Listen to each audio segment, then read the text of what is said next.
Welcome into the Unblocked podcast. It is Friday.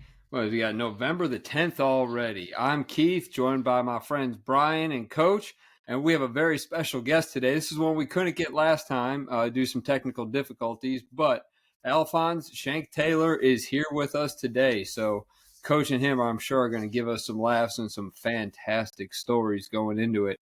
But I want to say thank you to our sponsor, Run and Try on Hillcrest. Go see my guy Aaron. Shoes, socks, any running accessories you need. You need that special scale for your feet to make sure the shoes fit right. He'll take care of you.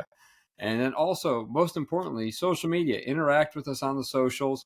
We're all on there. We have our own, the Unblocked podcast Twitter account, but that's where you might find us most. We're also on Instagram, Facebook, and here on YouTube. So like, follow, subscribe, and of course, most importantly, interact with us.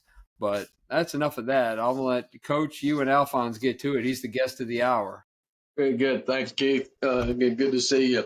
Thanks for coming on, partner. We really appreciate it. I'm happy to be here. I appreciate y'all having me. So Alphonse, Shank, and let's right up front. Let's get the nickname taken care of so everybody know what we're talking about. Okay, so let's get that knocked out where the Shank thing came from. Okay. All right. So the nickname Shank, I don't tell many people this story because I get asked that so many times. Sure. But for you, I'll give you the real deal. So I played a year of Park League football when I was young. I was 10 playing like the 14, 15-year-old kids, right? And because obviously I was a lot bigger than kids my age. And so I played nose guard at the time. And just randomly at practice one day, my coach walks up to me and said, "You know what? You look like a big old ham shank in the middle of this in the middle of this defensive line." And from then on, it's been either big shank, ham shank, or just shank. Oh, and then I picked up shankopotamus at Davidson, so we can add that one in the mix. So there's many variations of shank floating out there, but that's where it all started. And Shank went to middle school at Denton Middle, right across the street from Davidson. And first time I ever laid eyes on him, he came into the field house door, and at that time, he was huge. And he walks in the door, and I swear, all of the light that was coming through the door vanished. It just all of a sudden, just this big shadow was cast on me. And I turned and looked, and I thought, holy cow. And he walks up and says, "You Coach Riley." And this ain't talk when he was like 12. "You Coach Riley." And yes, sir, I am. And he said, "My name's Shank. I'll be playing football here in a couple of years. I just wanted to come in and introduce myself." I said, "You're dang right, you'll be playing football here in a couple of years. I can't wait." And he became part of the family really, really quick, and just great natured, great football player, but quick-witted, smart, and sharp, and just somebody you like, but somebody that you could pick at and turn around and pick right back at you, and could do all that. So now we've sort of how me and you met. Take us to how you got there and tell us your story, okay? Yeah, and so let's see. I think Daigle was the first one I made contact with when I was in middle school, Coach Daigle. And I don't remember when and where, but I remember our conversation. He was basically asking me what I planned on doing in high school, and I actually told him I was going to be in the band. Or I was thinking about going to St. Paul's to play football. Yeah, he stopped me right there. He was like, "Nah, you can't go to St. Paul's." He's like, "I'm getting your big tail over here at Davidson." And so that's how me and Daigle first interacted. And after that, man, he just always took care of me and made sure he checked on me. And I'll never forget coming to Davidson to my first summer workout. I run into Pat McNeil. And Pat McNeil, he walks up to me, looks me up and down. He's like, "Hey, you big, but I still handle you." Obviously, at the time, I was big, but my mind wasn't caught up with my body yet, so I was kind of intimidated by that. You know, and so that's how I met Pat, and that's how, you know, my time with the Davidson family started, and it just continuously got better from there, you know, because you know, did a lot of stuff with Dago as far as recruiting trips and just taking care of me on a day-to-day basis, and then that shifted from Dago to Coach Denny. Man, Right. Coach Denny was my offensive line coach while I was at Davidson. Man, at one point he was, you know what I'm saying, picking me up, dropping me off at school, and until one day he just asked me, he was like, "You want to come stay with me?" Because at the time we were just at a low point. Me and my family, it was like 6 of us staying in a 2-bedroom apartment. Man, you know, we were just making it happen. And I mean, my mom was doing her best, so it was never any ill will towards my mom. But yeah, then he just asked me out of the blue, he's like, "You want to come stay with me?" And I took him up on that offer, and this is kind of rest is history from there. And from Coach Right. Denny, I met the Sharp family, and you know they kind of shifted from there. And there are a few other people at Davidson, the Wrights, PJ Wright, Mary Claire Wright, Mrs. Shankle, and so really, man, just oh yeah, Miss Presnall. Just my time at Mhm. Davidson, I just built a huge village. And Right. everybody just kind of chipped in and made sure I had everything I needed. But most of all, they stayed on top of me, man. Like there was no messing around, whether it been classroom, out on the football field. It was just always somebody on top of me, making sure I'm doing right, man. So I can definitely give all of those guys name flowers, including you, Coach Riley. You know, it just all those people were just part of my village and helped my success in life. I mean, I don't think I would have made it at a place like Alabama without that type of support system. So Right. that's how it all started with the Davidson family.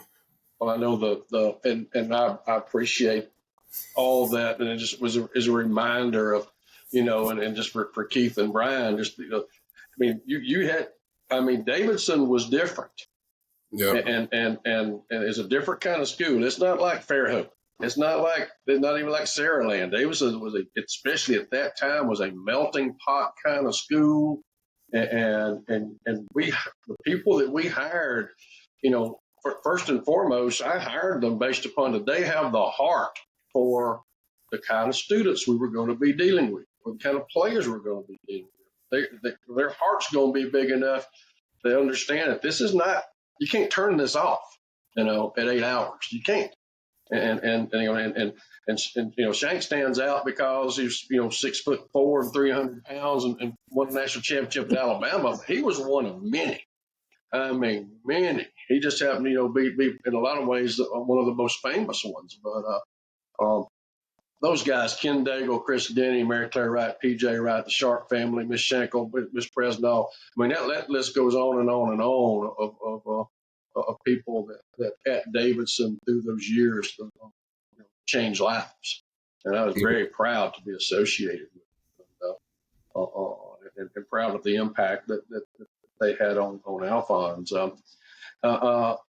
Let's talk about, okay, now, like, obviously you were one of the, you could have been an NFL guy.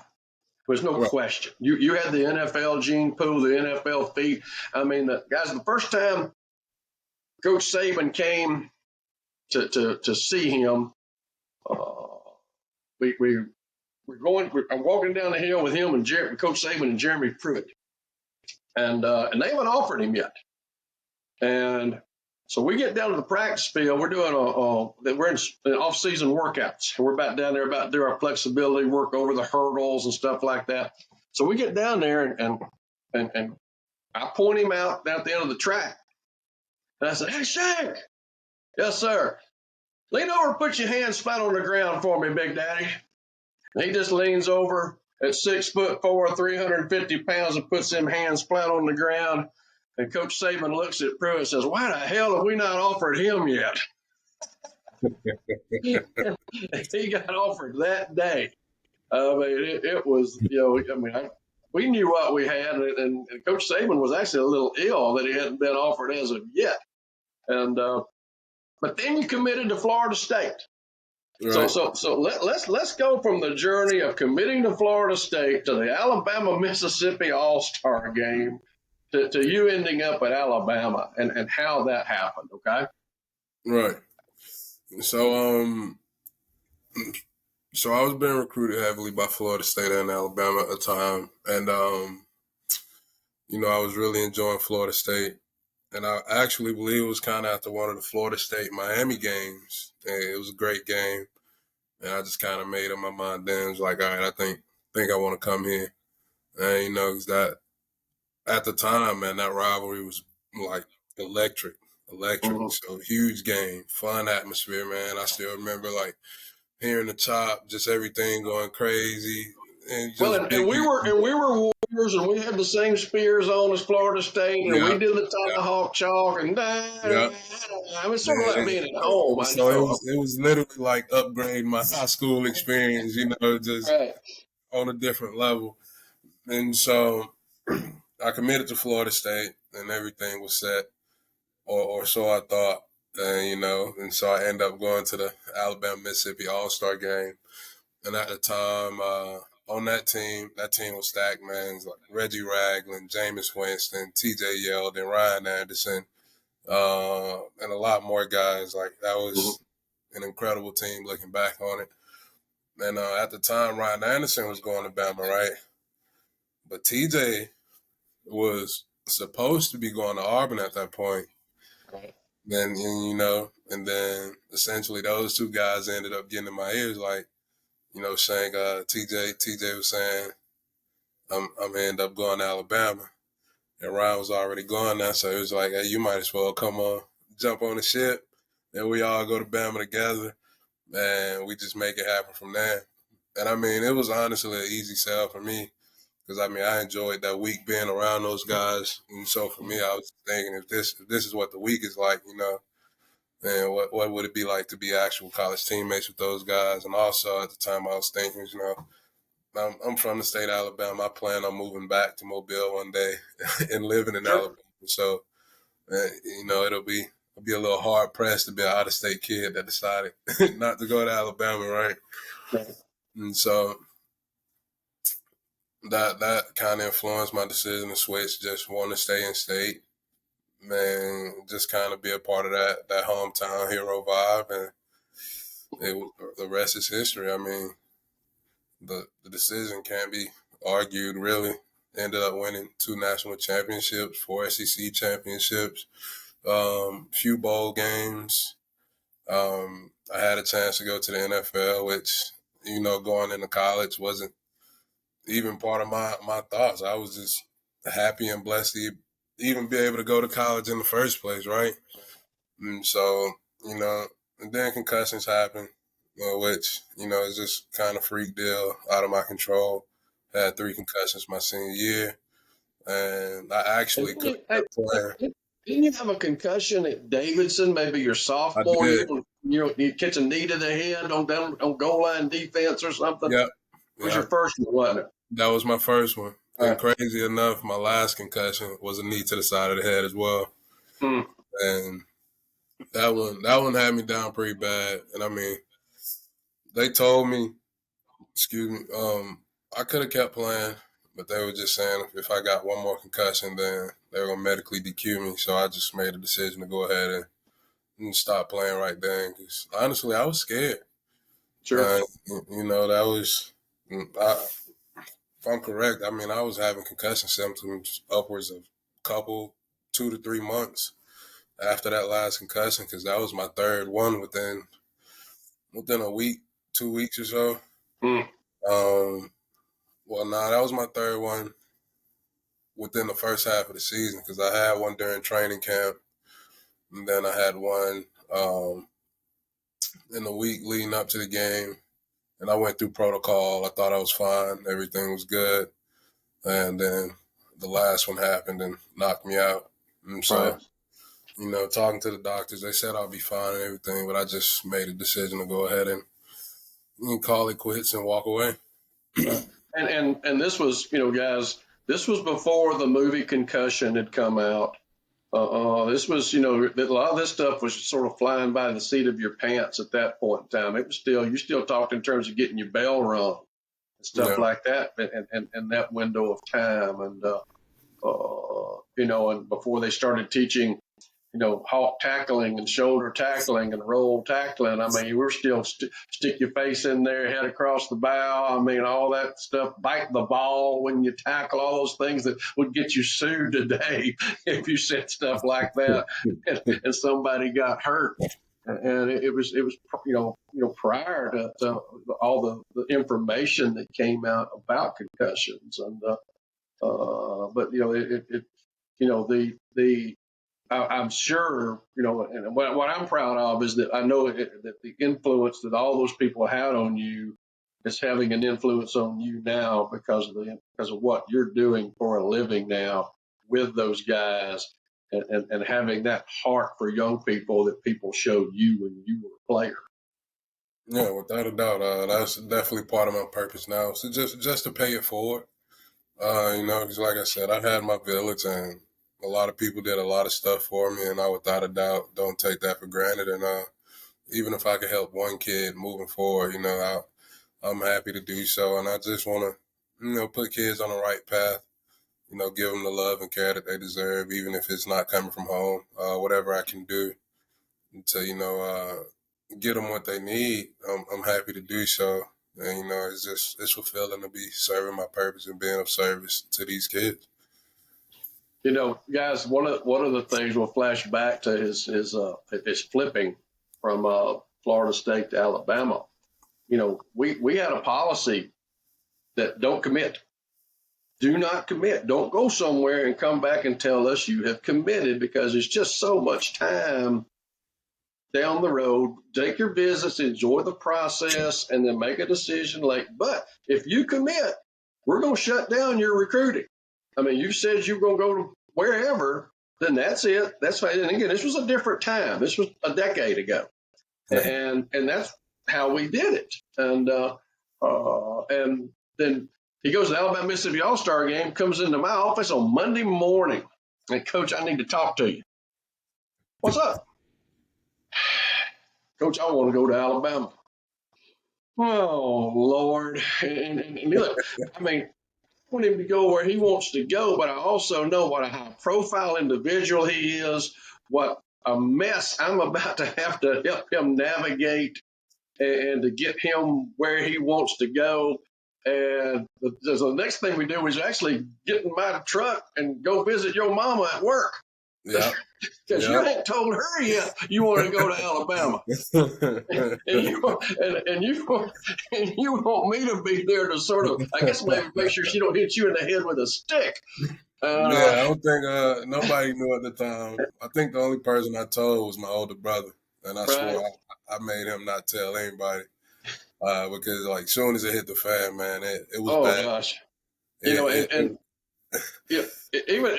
Coach Saban, when you committed, when in those days, my cell phone, if it came up unknown number in that window of time, it was either Nick Saban or Gene Chizik.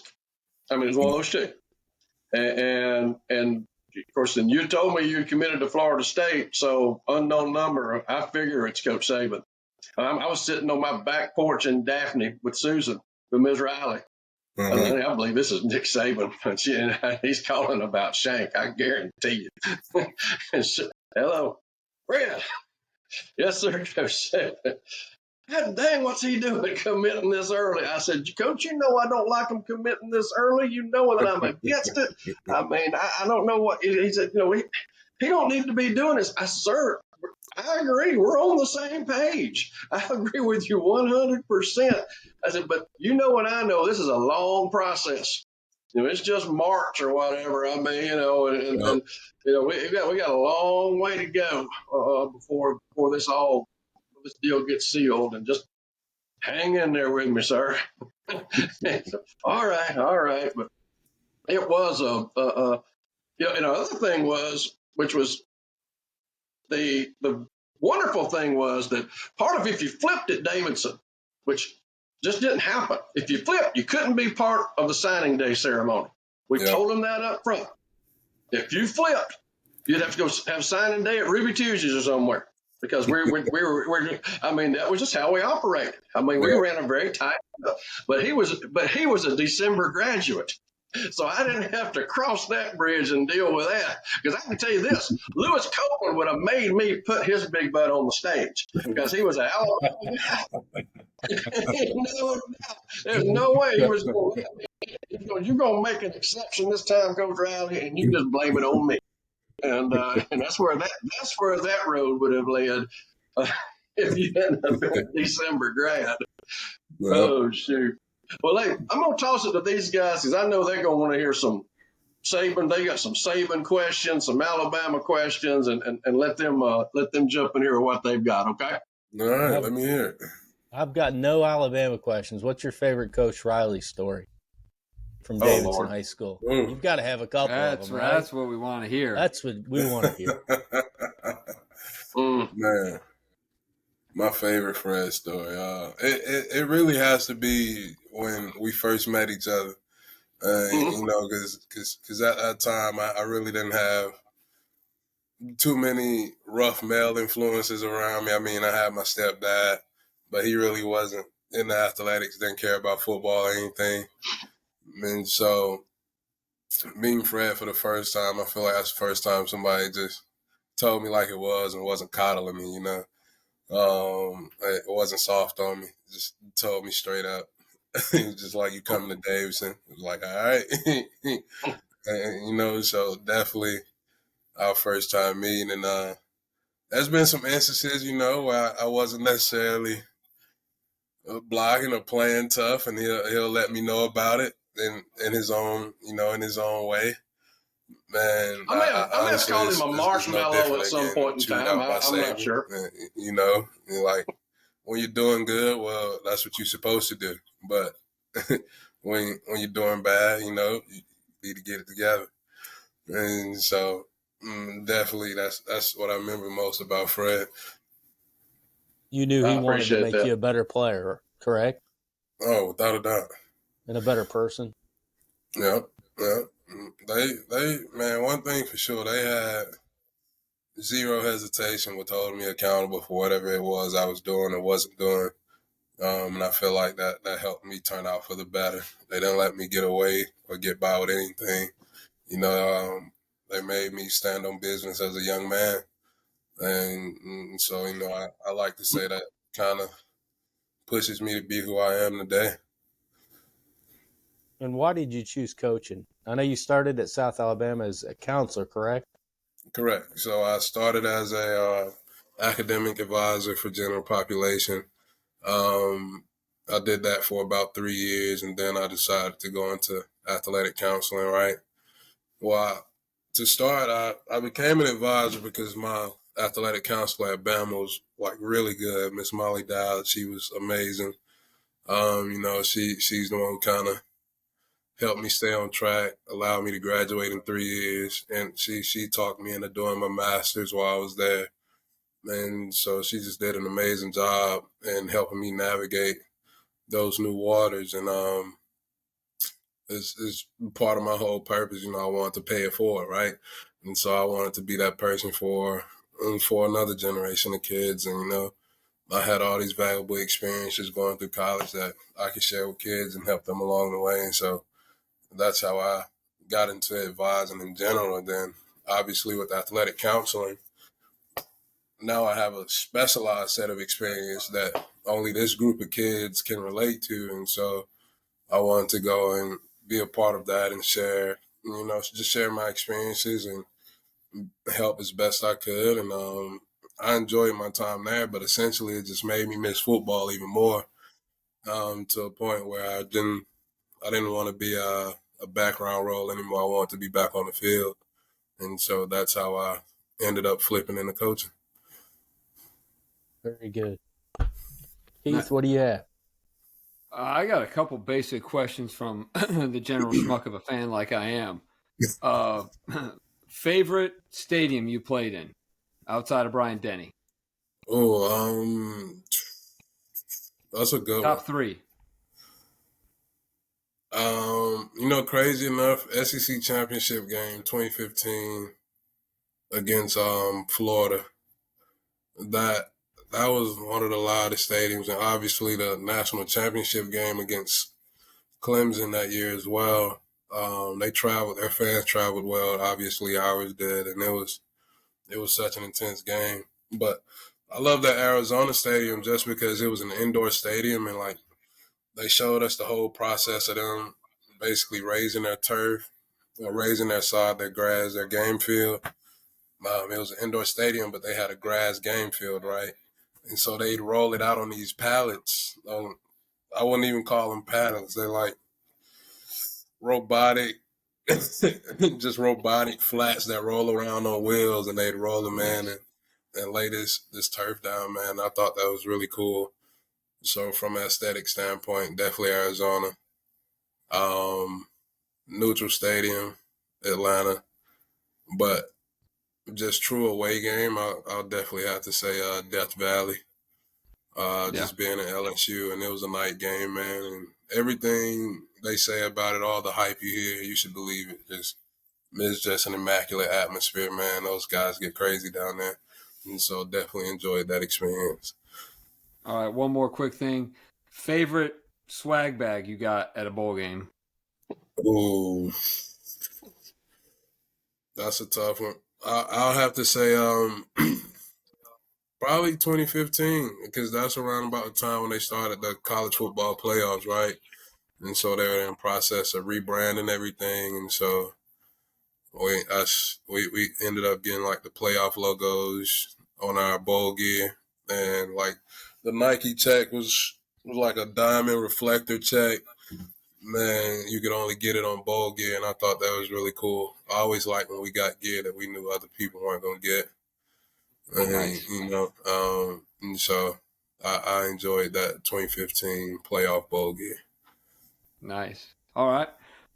Coach Brian, you got anything else? Jake, whose cloth do y'all wear at Alma Bryant? I can't see the logo on it. Is that Nike? We got Nike. Okay, so Nike does make a 6X. For your information, sir, I'm a put together 425, and I can do 3 and 4 X's. Thank you, sir. I mean, the 3s may fit a little more medium, but they fit. Okay.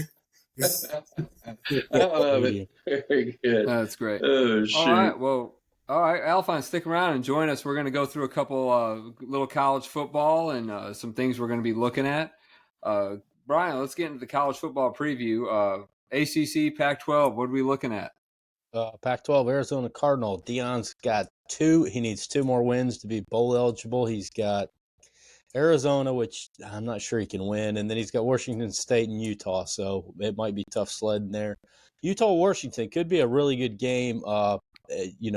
Washington, I think, is favored by 9.5 at home, but Utah could give them a little bit of a challenge. Washington State, Cal, Stanford, Oregon State, Arizona State at UCLA, and then probably the best game is going to be USC at Oregon. Oregon's only allowed 97 points, and going up against a team that averages about 55 should be an interesting game. So we'll see what USC Oregon, what happens there. Louisville survived last night against going to the ACC. Louisville survived against Virginia in a close game. I don't know if either one of you watched that. It was a good game. Virginia played well up until the end. Virginia Tech at BC, Georgia Tech, Clemson, North Carolina, Wake Forest, Miami FSU. The Hurricane flags are out in Tallahassee, where Alphonse almost went. So we'll see what happens in that game. A lot of good athletes on the field. Maybe FSU can get beat, but I doubt it. Pitt at Syracuse, Duke at UNC, and that's about it for the ACC. I mean, you've got Louisville and FSU in the driver's seat right now. One of them will have to mess up for anybody else to play in that championship game. All right, and I'll get into what I like to call the bigs, the Big 10 and Big 12.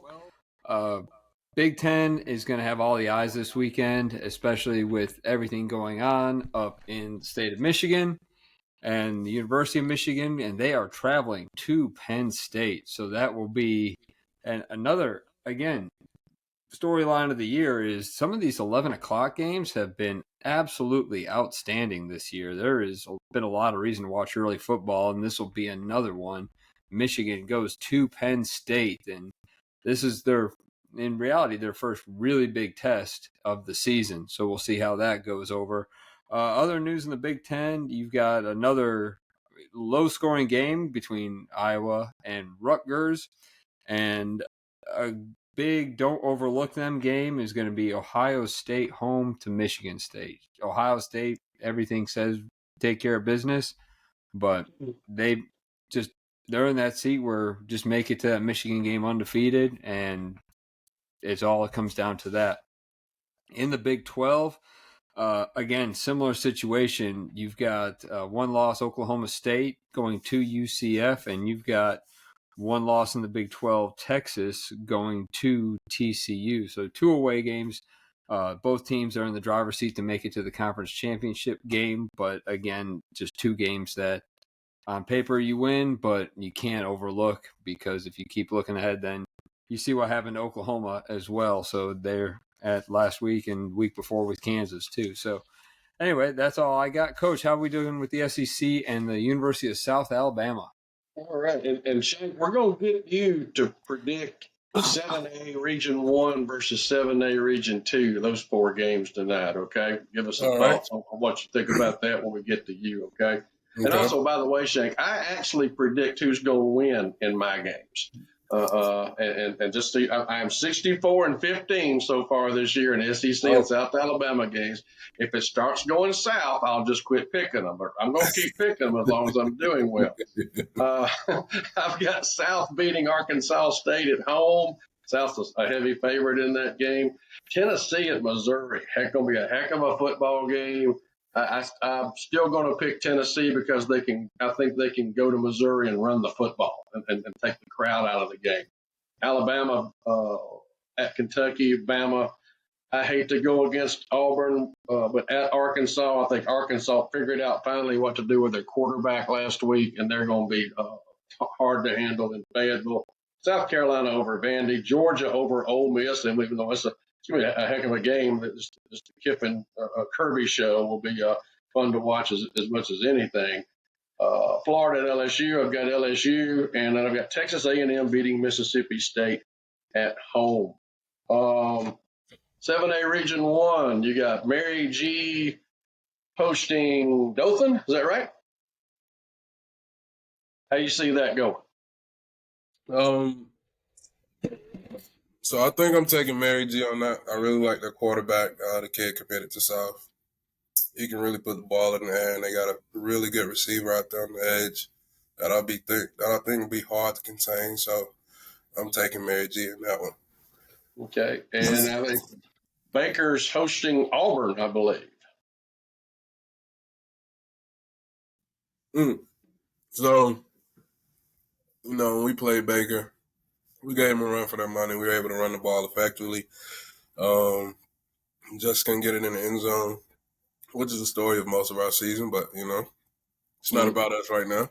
I think Auburn, if they can come out and run the ball, they have a good chance to take that one from Baker. Always, when you get Region 1 and Region 2 together, I mean, that third team, that third team in Region 2 is always really good.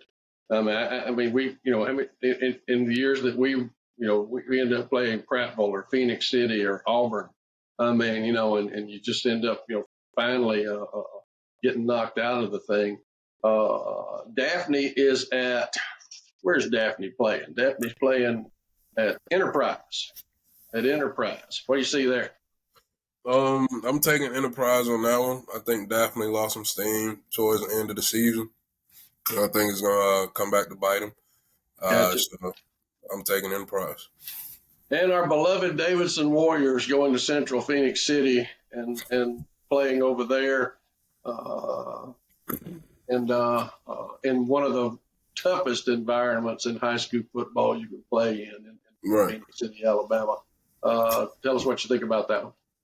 I'm going to stick with the alma mater. I'm taking Davidson. I think DJ Butler is an amazing running back, great talent. And even if you plan to stop them, it's one thing to plan, it's another thing to do. And I think Phoenix City will have a hard time stopping that running attack, which has been insane this year. So I'm going with Davis and the Butler show. Well, I appreciate that. I love the Warriors, but they will have to score 100 to win the game. And I just don't know if they can, because I don't know if they can stop them. So if they win, it will be the most points scored in a playoff game possibly in history. Because I it mean, will if have it to makes be. you even any better, you could have told me Davidson was playing the Cleveland Browns, and I still would have picked Davidson. So Gotta I stay love with the alma mater. that's I right. like that. Good. Shoot, powerful, buddy. Thanks so much for coming on and participating with us. I think Keith's going to wrap us up here on the back end, and with we got a couple of NFL things we're going to talk about. Yeah. And, we'll get into this. Can kind of be an NFL thing. Is Alphonse, what we like to do is say something that intrigues us for the upcoming weekend, and it can be home and family, it can be high school football, it can be college, NFL, just a bit of anything you want it to be. So I'll let Brian go first. Brian, what are you looking forward to this weekend? Just looking forward to the high schools. Obviously, that's the easiest thing to support. They're local in the community. Wish everybody luck in the playoffs. Look forward to watching with Alabama season starting now. I think Ohio's in their third week, so every state's a little bit different. But just looking forward to friends and following who keeps advancing in the playoffs. So. Nice. Coach, how about you? I'm going to, me and Susan are going to Jackson, Mississippi tomorrow to watch Belhaven University play for their conference championship.